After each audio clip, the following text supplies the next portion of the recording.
Hello friends, आज हम लोग 22 नवंबर 2025 के करंट अफेयर्स डिस्कस करेंगे। आज के सेट में टोटल 6 टॉपिक्स हैं। पहला टॉपिक जो है वो सुप्रीम कोर्ट के एक एडवाइजरी ओपिनियन से संबंधित है, जो कि उन्होंने राष्ट्रपति और राज्यपाल की शक्तियों को लेकर जारी किया है। तो 5 जजों की संविधान पीठ ने ये स्पष्ट किया है कि न तो राष्ट्रपति और न ही राज्यपाल के लिए न्यायालय कोई समय सीमा तय कर सकता है और न ही किसी विधेयक को माना गया स्वीकृति यानी कि डीम्ड एसेंट घोषित किया जा सकता है। यह मत संविधान के अनुच्छेद 143 के तहत राष्ट्रपति द्वारा संदर्भित किए गए 16वें संदर्भ पर दिया गया है। संविधान के अनुच्छेद 200 और 201 में ऐसी कोई समय सीमा का उल्लेख नहीं है। ठीक है, तो सुप्रीम कोर्ट राष्ट्रपति या राज्यपाल को ये आदेश नहीं दे सकता है कि वो कितने समय के अंदर किसी विधेयक के संबंध में अपनी सहमति या असहमति को देने के लिए बाध्य है। ऐसा कोई प्रावधान हमारे संविधान में नहीं है। अनुच्छेद 200 के तहत राज्यपाल के पास क्या क्या विकल्प हैं, तो वो या तो विधेयक को स्वीकृत कर सकता है यानी कि स्वीकृति दे सकता है, या उसे राष्ट्रपति की विचारार्थ सुरक्षित रख सकता है, या स्वीकृति न देकर पुनर्विचार हेतु वापस भेज सकता है, मनी बिल को छोड़ के। ठीक है, मनी बिल के संबंध में यानी कि धन विधेयक के संबंध में राज्यपाल के पास ये अधिकार नहीं होता है। धन विधेयक को वो पुनर्विचार के लिए वापस नहीं भेज सकता है। लेकिन ये तो हुआ राज्यपाल का अधिकार जो उसको संविधान 200 के तहत अनुच्छेद 200 के तहत प्राप्त है। लेकिन ये भी साथ में सुप्रीम कोर्ट ने कहा कि राज्यपाल किसी विधेयक को अनिश्चित काल के लिए नहीं रोक सकते, क्योंकि ये सत्ता और संघीय ढांचा की भावना को कमजोर करता है। ठीक है, उनके पास सुप्रीम कोर्ट के पास ये शक्ति नहीं है कि वो राष्ट्रपति या राज्यपाल को ये आदेश दे या उनकी शक्तियों को सीमित करे किसी विधेयक को के बारे में कि वो इतने टाइम के अंदर, 1 महीना के अंदर, 2 महीना के अंदर अपनी स्वीकृति दें, ये निश्चित काल के अंदर। लेकिन ऐसा भी नहीं है कि वो अनिश्चित काल तक उसको रोक सकते हैं। अगर अनिश्चित काल तक रुके तो उसमें सुप्रीम कोर्ट उनको विचार करने के लिए कह सकता है। ठीक है, नेक्स्ट टॉपिक है थाईलैंड में जो मिस यूनिवर्स प्रतियोगिता आयोजित हुई है, 74वीं मिस यूनिवर्स प्रतियोगिता, उसमें मेक्सिको की फातिमा बॉस ने मिस यूनिवर्स 2025 का खिताब जीता है। ठीक है, तो मिस यूनिवर्स 2025 का खिताब किसने जीता? मेक्सिको की फातिमा बॉस ने। और ये आयोजन कहाँ हुआ 74वें मिस यूनिवर्स प्रतियोगिता का? तो थाईलैंड में। Fatima boss miss universe Mexico जीतने वाली अपने राज्य तबास्को की पहली महिला है। ठीक है, जैसे भारत में भी अलग अलग राज्य होते हैं, वैसे मेक्सिको में भी अलग अलग राज्य होते हैं। तो वो मेक्सिको के किस राज्य से है? तबास्को से। और मिस यूनिवर्स मेक्सिको जीतने वाली वो तबास्को की पहली महिला है। अभी उन्होंने मिस यूनिवर्स 2025 का खिताब जीता है। उन्होंने 100 से अधिक प्रतिभागियों को पछाड़कर यह खिताब हासिल किया है। फर्स्ट रनर अप कौन रही? तो first runner up miss Thailand रही, उनका नाम है प्रवीनार सिंह। और सेकंड रनर अप कौन रही? तो मिस वेनेजुएला।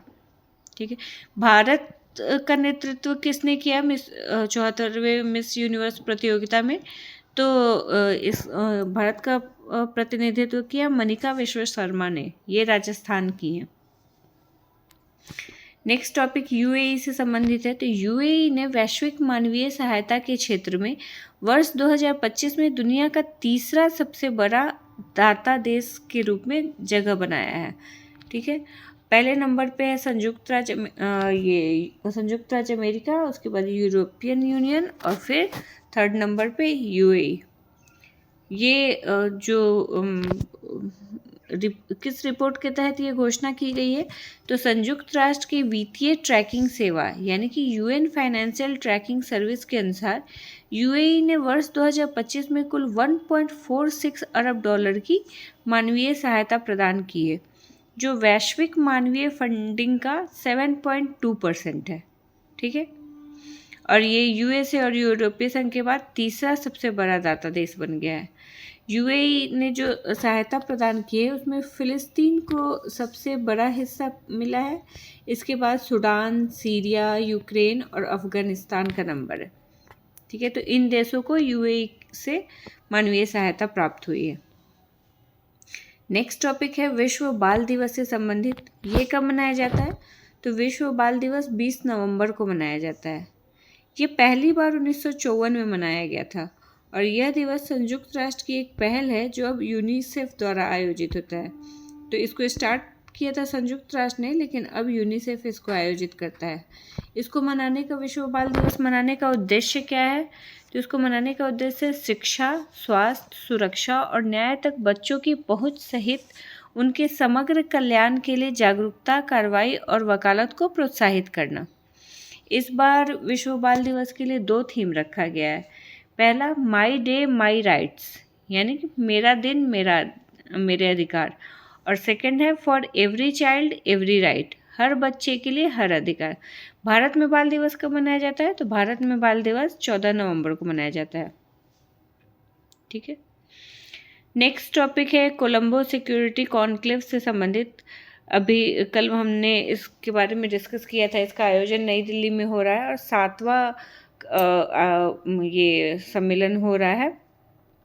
7वीं राष्ट्रीय सुरक्षा सलाहकारों की बैठक हुई है नई दिल्ली में 20 नवंबर को, जिसकी अध्यक्षता भारत के राष्ट्रीय सलाहकार अजीत डोभाल ने किया है। ठीक है, तो इसी से संबंधित न्यूज है। सेशेल्स कोलंबो सिक्योरिटी कॉन्क्लेव का नया सदस्य बन गया है, जिससे अब इसके टोटल सदस्यों की संख्या कितनी हो गई है? 6। पहले से इसमें भारत, श्रीलंका, मालदीव, मॉरिशस और बांग्लादेश थे। अब सेशेल्स के शामिल हो जाने के बाद इसके सदस्यों की संख्या 6 हो गई है। ये कोलंबो सिक्योरिटी काउंसिल जो है ये भारतीय महासागर क्षेत्र यानी कि इंडियन ओशियन रीजन में सहयोग बढ़ाने के उद्देश्य से स्थापित एक बहुपक्षीय क्षेत्रीय समूह है, जिसका एजेंडा 5 मुख्य रणनीतिक स्तंभों पर आधारित है। कौन कौन से?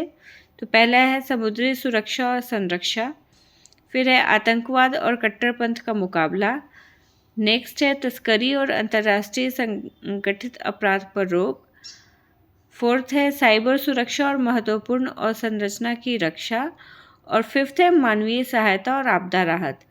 तो इन 5 स्तंभों पर ये रणनीतिक स्तंभों पर इसकी स्थापना की गई है। यही एजेंडा अपनाकर इसकी स्थापना की गई है इंडियन ओशियन क्षेत्र में सहयोग बढ़ाने के लिए। तो ये सारे इंडियन ओशियन के देश हैं: भारत, श्रीलंका, मालदीव, मॉरिशस, बांग्लादेश और सेशेल्स। नेक्स्ट और लास्ट टॉपिक है हमारा विश्व टेलीविज़न दिवस से संबंधित। ये कब मनाया जाता है? तो ये 21 नवंबर को मनाया जाता है। इस दिवस की स्थापना दिसंबर 1996 में संयुक्त राष्ट्र महासभा द्वारा की गई थी और यह निर्णय उसी वर्ष आयोजित प्रथम वर्ल्ड टेलीविज़न फोरम की सफलता के बाद लिया गया था। भारत में टीवी की शुरुआत कब हुई थी? तो भारत में टेलीविज़न की शुरुआत 1959 में हुई थी ऑल इंडिया रेडियो के तहत। भारत में रंगीन प्रसारण की शुरुआत कब हुई थी? तो 1982 में, और प्रमुख वृद्धि जो है वो 1990 के दशक में सैटेलाइट टीवी। ये हमारे आज के टॉपिक्स थे। मिलते हैं नेक्स्ट डे। Thank you.